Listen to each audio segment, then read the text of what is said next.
All right, here we go. I'm going to hit you with something really hard today to think about. This is big, so hang with me for a second. You are the sum of your experiences. You are the sum of your experiences. And when we're recharging, that comes into play. I want to talk about how that is. I'm going to discuss that with Tom, see if he agrees with my original premise, and a whole lot more on episode 944 of today's Antidote. Stay with us. Stay tuned for today's Antidote, brought to you by the Renegade Success Network. Today's Antidote provides an opportunity for business owners and leaders to discover what is real for them and to be impacted by what is real for others. That is the Renegade way. Let's get real. We all face challenges and get stuck occasionally and are looking for an antidote. Each weekday, this show dives into a topic that may have you stuck, frustrated, and uncertain. Our goal is to share our value in an effort to help you find that one thing, the antidote to your challenges, so that you can get results and make more money.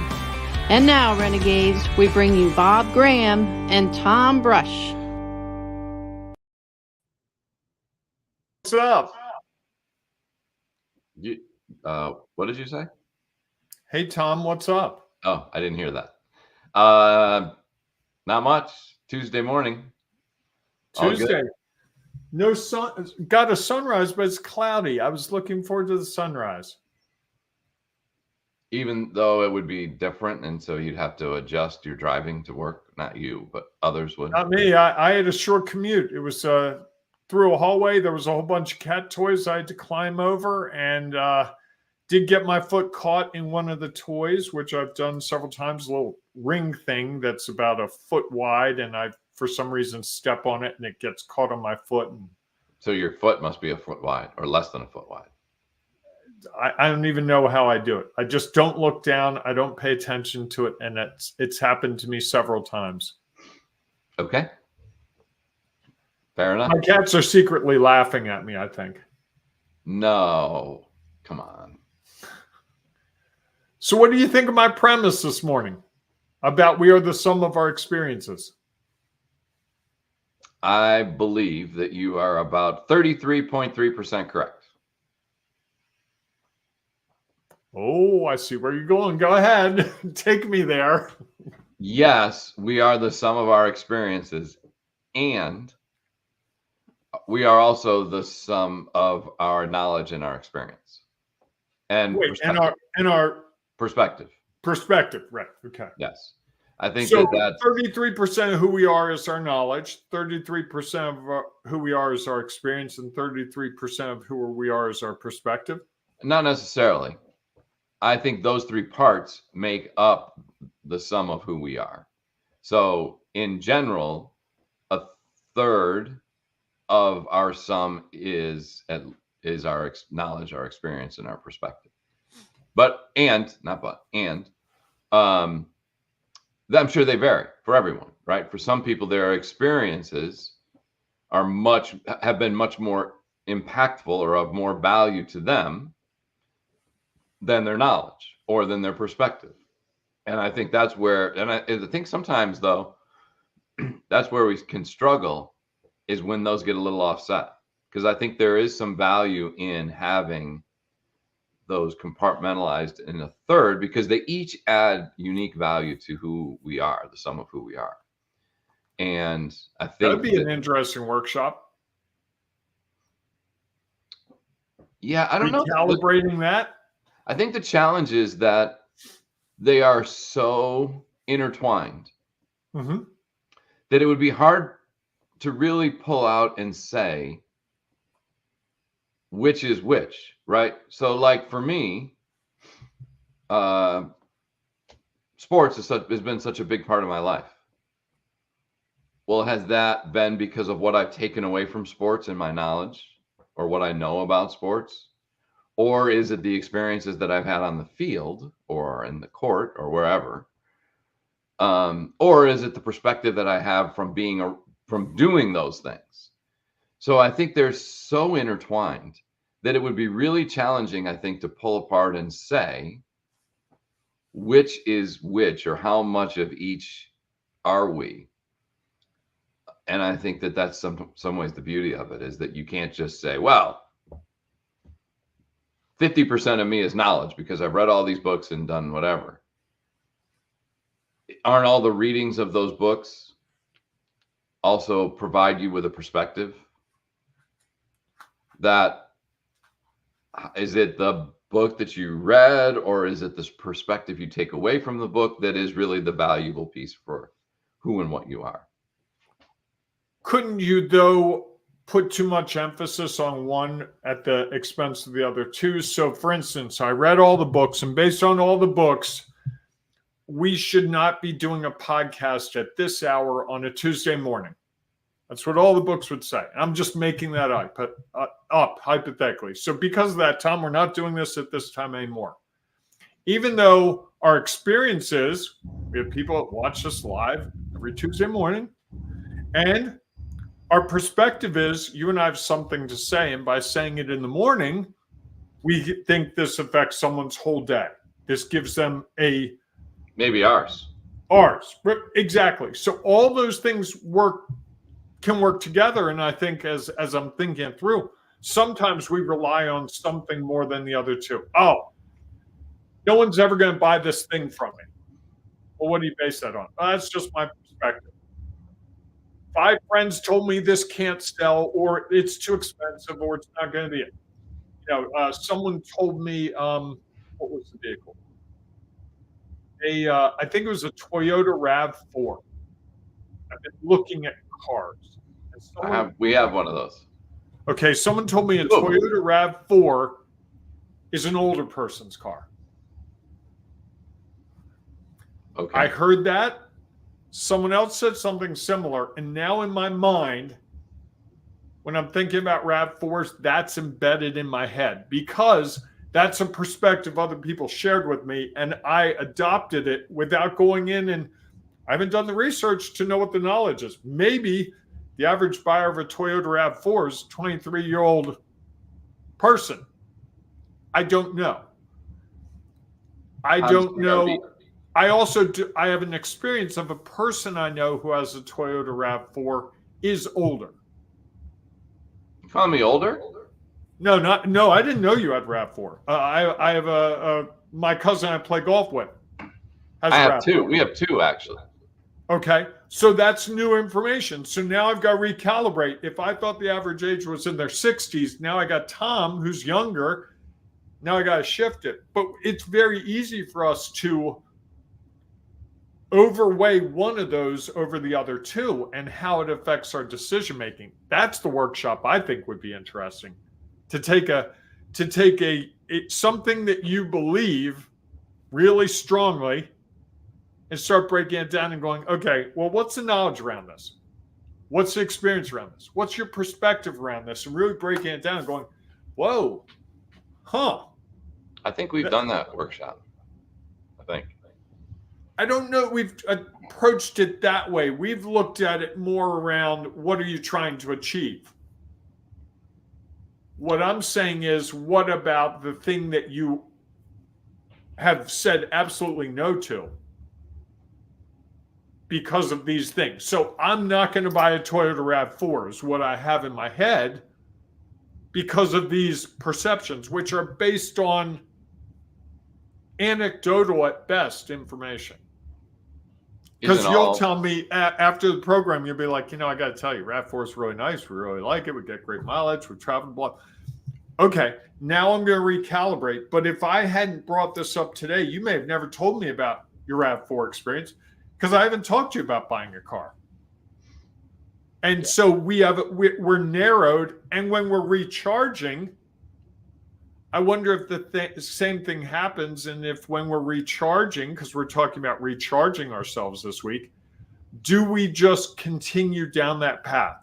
So as I recharge, rather than going, boy, I've got an opportunity to reset, I can look at all the cars available to me, or no, I'm going to start with no RAV4 and build off of that branch. Well, isn't that a little bit based on what our past experiences have been? I was thinking about this morning, the thing that kept popping up to me was one of the ways I think we recharge ourselves is we go back to those experiences that we found valuable. For example, because I was just thinking about this. I saw on Facebook that a guy I know is going back to this conference that he goes to every year, and he was posting that on Facebook. And I was like, yeah, that's a little bit like recharging. It's like, okay, I've had this experience. This is what I got from it. And there was value.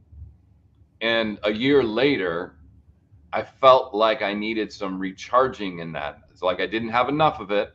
I needed to go back. And I thought that having that experience again would boost where I was at, what was real for me, so that I could then move forward to go another year without it. You know, I would say the same is true about going to the Bills Stadium.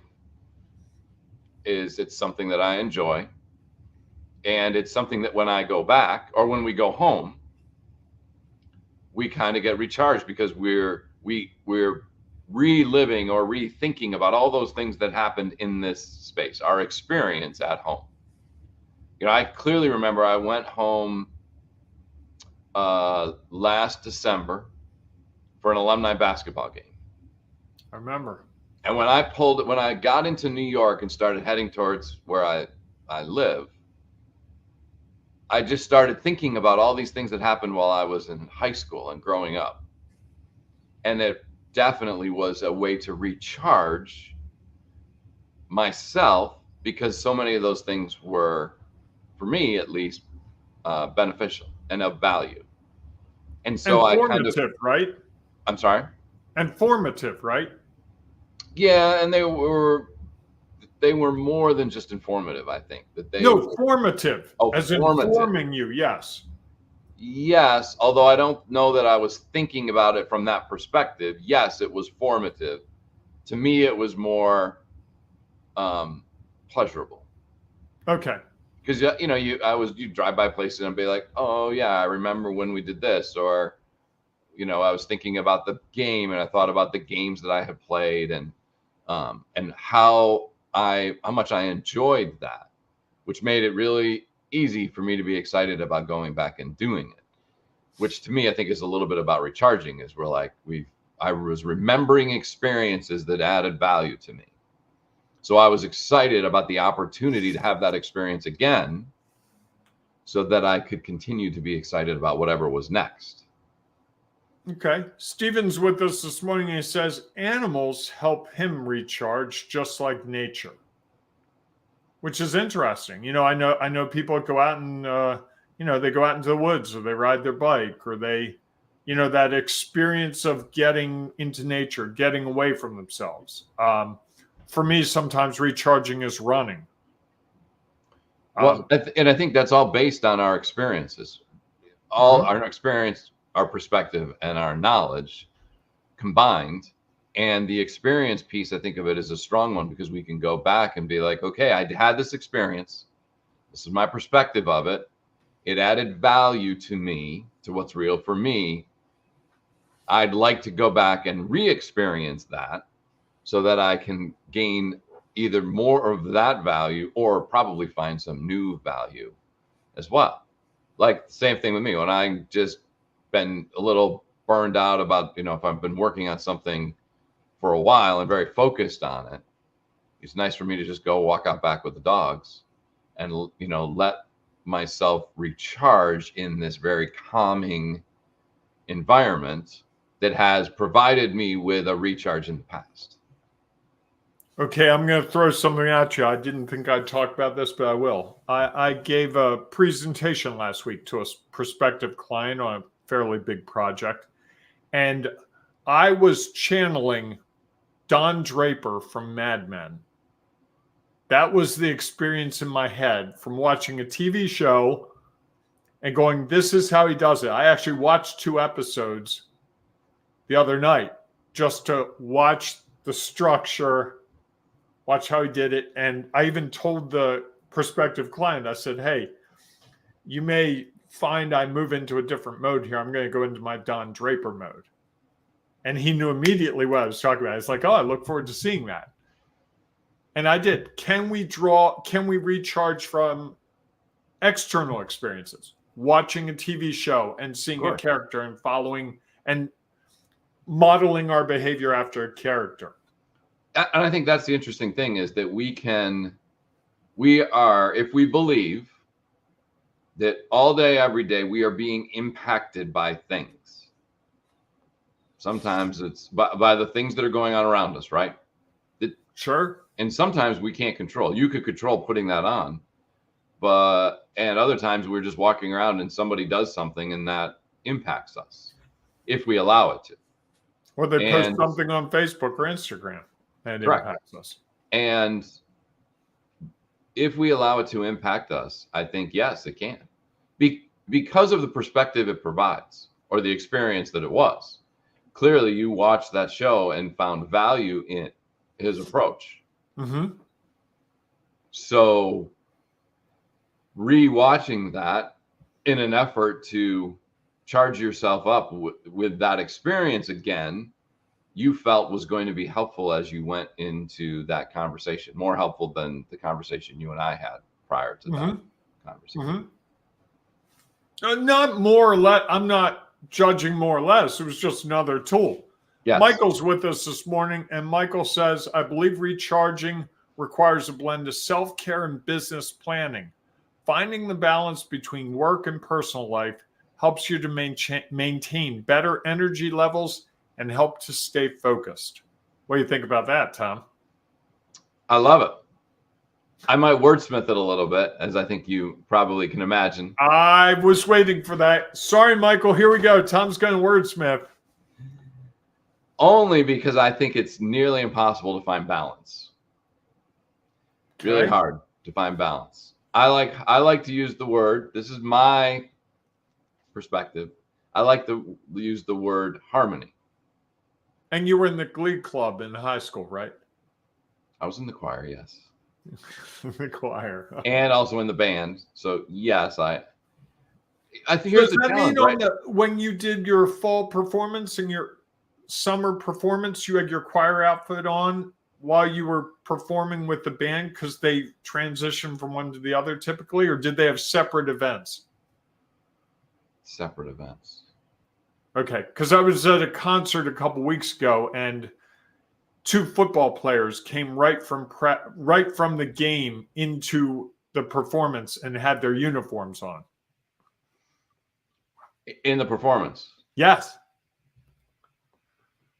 It's very interesting. Very interesting to see people in all black clothing and a football player up in the row with the choir singing. It's one of those like mentally dissonant things that you just can't easily. Wait a second, what's happening here? But had a beautiful voice. It was really great. Michael adds, that's why I say find balance. Didn't say I caught it. Smile. Okay? Fair enough. I mean, I think that's the challenge, right? And I think we can spend a lot of energy that'll drag us down trying to find perfect balance, which those are 2 words again that I can't believe came out of my mouth. And that was an example. Whereas harmony is like you allow it to be okay, that it is not 50-50. That it's okay. And almost in some ways that it almost has to be that there are times when one is going to be 100% and the other is going to be 0, and that's okay. Just that it's not always that way, and that there's the time, just like in the music, where the basses take over or the strings, and it's all right that they become the full feature of the performance. Same with your personal life or your business life. Because I think, to me, just balance is 50-50, and I think that's really challenging to achieve. Okay. Steven says, don't make fun of Tom, Bob the bully. Thanks, Steven. I appreciate that. Bob does bully me a lot. So. Yeah. And then Theron, I hope I'm saying that right, says, Theron. We didn't have football. I'm sorry? Theron, I'm sorry. I apologize. Theron says, we didn't have football. LOL. Theron is someone Theron? I know your love for teachers. Theron is a principal of an elementary school. Oh, okay. Okay. Bless you. that I'm dating a teacher and an elementary school teacher, and I can't imagine what being a principal would be like. And Although I remember our kids' principal, my kids' principal, when they were growing up, I think he enjoyed that job more than I'm sure we saw all of the like assemblies and when the kids are having are active and engaged and not the dealing with the crazy parents and dealing with kids who are unruly and all those other things. So yes. Now is he the principal at the school you went to? No. He and I went to Okay. school together. He was a few years behind me. Okay. And oh wow, he's been principal for 20 years. Yep, long time. Wow. I wonder what his therapy bill looks like each year. I don't know. Hey, good news for most teachers. They have really nice health benefits for the rest of their life, and they have a really nice pension. It's worth it in the long run. I think he agrees with you. Well. My father was a teacher for 31 years, I think, and he had a very nice retirement. And what's interesting, and he says I need balance for sure. Just harmony, Theron. You just need harmony. Where is what I would offer? What part of the world is he in? He's in the Buffalo area now, I think. Okay. Well, they're closed for 3 months for snow, right?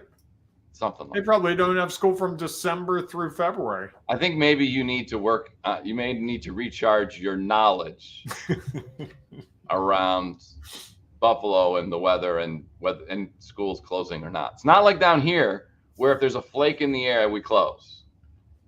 No, the perception of the possibility of maybe a flake falling and we close. Yes. Niagara wheat field averaged 3 snow days a year. Here's the interesting thing I think about Theron as a elementary school principal. Theron's about 6'6". He's like he's your size, but he's not pencil thin like you. He's more athletically built, let me put it that way. And I believe he can dunk a basketball, or he could dunk a basketball. Really, could you describe me more clearly? I can't believe you don't think I'm athletically built. After I went out and tried to dunk a basketball just for you. The key word in that phrase? Tried? And watching, we could pull up the video. I think I have the video on here. And we can let others decide whether it was athletically or not. Hey, we've talked about running some of our episodes over the years. That's one we got to pull out. I think. Darren says, wow, Tom, you filled my bucket. I could only dunk with a running start. Bob had a running start as well.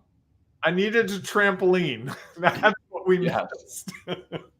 That would be an interesting experience to recharge, to see how you would feel about that experience.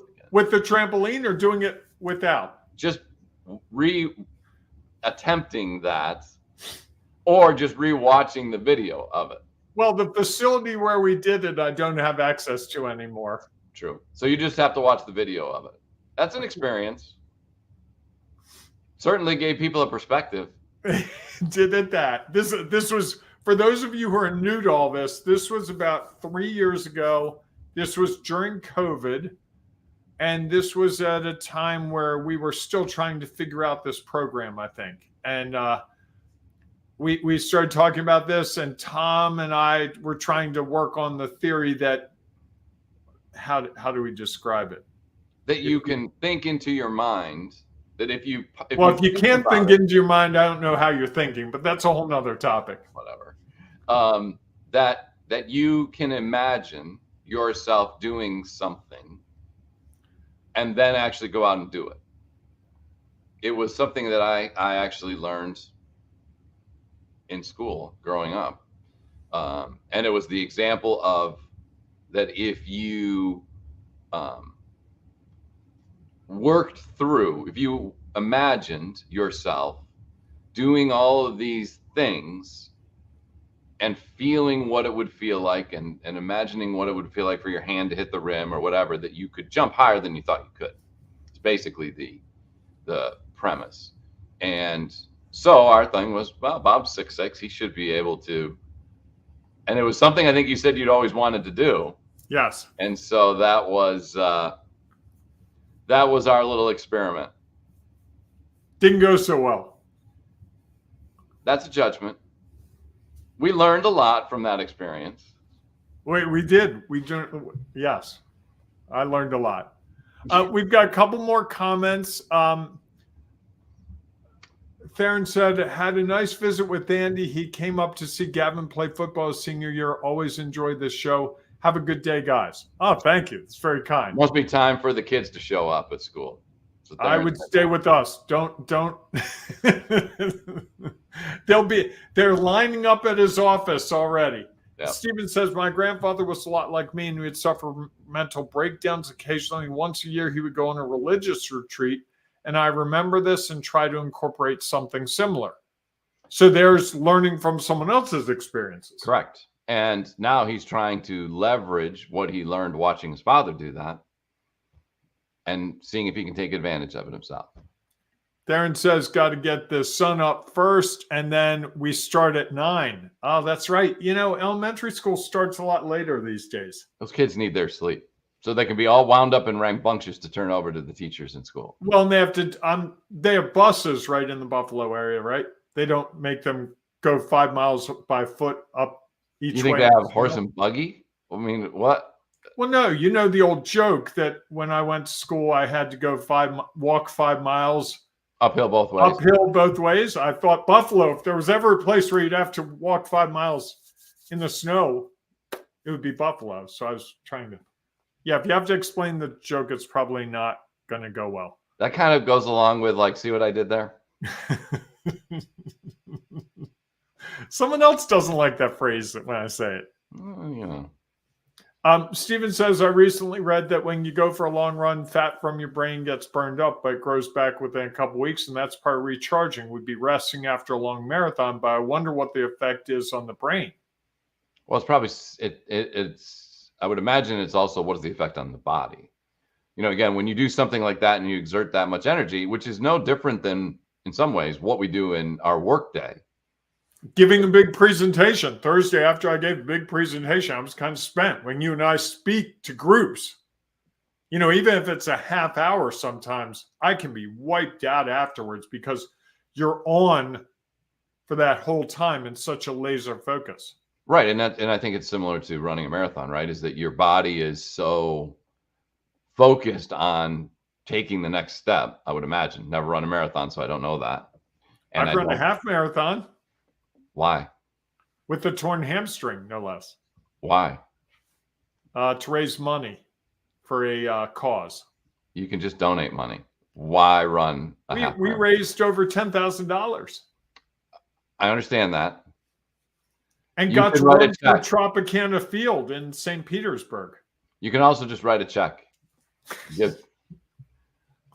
Why put your body through that? That's my question. Having done it, I've learned that, yeah. And I would imagine that it takes a while to recharge your body before you're able to perform again like that. Oh, yeah. Michael says, I think that's also important to remember. What works for one person may not work for another. My one thing is it's important to try different strategies to find what's best to help you recharge. I like that one thing because I think that it also, because if you think back on all your experiences, they're all varied, right? All the experiences that have had an impact on us. And so sometimes I'm sure as we try to recharge, we go back to one experience and see how that works. And if that's not maybe doing it, then we go back to another experience, or we see someone else and we say, maybe this is the way that I can recharge because it looks like it works well for them. Okay. Steven says, Tom doesn't get it. I think he means about the running. It's the act too. I don't get a lot of things, though. Steven says, my one thing is that we all exercise for different reasons. Most of us aren't athletes, and some of us exercise for mental benefits. There you go. Fair enough. Tom, with all that, do you have your one thing? We're getting lots of one things today. Thank you, everyone. That's great. I love it. I do. You want to go first? No, go ahead. I've been emceeing the comments, so I haven't had time to think through it. I think that I think that there's lots of value in our experience and what it can provide to us, whether it's, in any of the topics we've talked about in the last couple of weeks, whether it's managing ourselves, whether it's motivating ourselves, whether it's recharging ourselves, controlling. So much of that is within us if we take the time to go back and find it. I think sometimes it's hard to do, and why so often it's really beneficial if you have someone else who can help you try to go back and look at those experiences in a different light, maybe a different perspective, or at least they provide different perspective to help you see how, while you may have thought that experience was not beneficial in some way, how they might help you reframe that and see how, wow, that was really more beneficial than I thought, and could be really valuable to me as I go forward or as I try to recharge, to be able to then go forward, whatever that might be. So I think that taking the time, either alone or with someone else, to think back on your experiences, you likely will find what you need to recharge yourself. I like that. Mine's a little different. I'm not sure it's even in the ballpark, but we'll see. Yeah. And that is, I always thought of recharging as being a passive thing, like sitting down and doing nothing, or sleeping more, or, walking, very passive activities. And what I'm realizing today is there's an active part of recharging, which is going and drawing on experiences and using them to help you figure out how to do things going forward. So otherwise you're just like, oh, I did this thing, whatever. But having run, and I use run in air quotes because there was a lot of walking because of my hamstring, having done a half marathon, I have a lot of experience knowing what my body can and can't do that I wouldn't have had otherwise. So now I have a better understanding that about 7.5 miles, that's the high level of effort for my body. So I don't go more than 7.5 miles. If you said, hey, let's run 10 miles, first of all, I'm not ready for that in any way, shape, or form right now, but that would not be something I'd be eager to do. But if you said, hey, let's do a 10K, which is 6.2 miles, I might be in for that. Well, and I think that's one caution with all of this. And I think Stephen was talking about, or maybe Micah was a little bit, is to not let our experiences hold us back from trying others, right? Because at some point, if you only ever go 7 miles, you might be like, well, this is what I do. Right. I've always done it. We're always going to do it this way. I'm only going to do this, which means you may not have found what your real true limit could be. And I think that that's something for us to consider as we try to look through this is, yes, our experience does provide a lot, and it might all be there, as long as we don't use that as a limiting factor to what we might do. I was out on the lacrosse field on a turf regulation size field for 7.5 games. And because I have done 10 in a row, I was like, oh, okay. That day, I was at about 6 and I was like, I need to be done with this. How soon can these games get over? So I think that it does allow us to consider things, as long as we don't use that as a limiting or as if I don't do that, or as a judgment to say, well, I can't do 10. And by saying I can't means I probably can't. So I think it's how do we use those experiences to just understand and learn, and then leverage that learning as we go forward. Okay, nice. Great episode. Thank you, Stephen. Thank you, Theron. Thank you, Michael, for your comments. And if you folks have a comment, hey, guess what? It's not too late. Even if you're on the replay, you can pop that comment in, boom, right there. Someone might read your comment and it might change their entire life, their entire experience, perspective, their knowledge. And all you have to do is take the time to write it. Even more so, you might actually discover something about yourself when you write it down, because believe it or not, the act of writing something down, even typing it, is a powerful tool that helps you better clarify your thoughts and understand what you're trying to say to yourself. Trust me, Tom and I do it every day. We do this program. We clarify our thoughts almost every day afterwards. One of us goes, I didn't see that going that way, or wow, I didn't realize that. So it does actually work.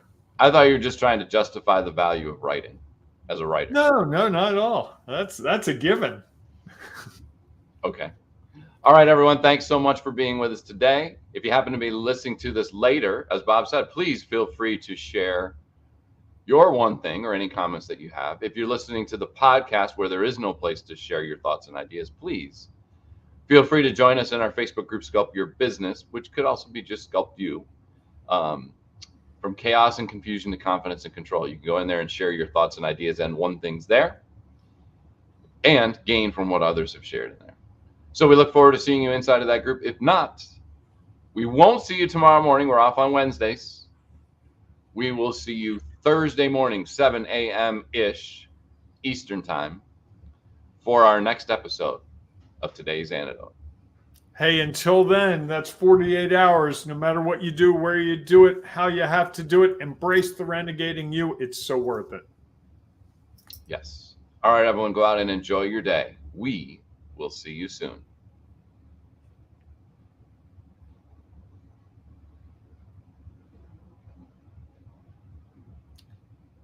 Oh boy, I forgot I had to do that. I'm wide awake now. Wide awake. That's right. We've got a webinar coming up. There's a pregnant pause, if ever there was one.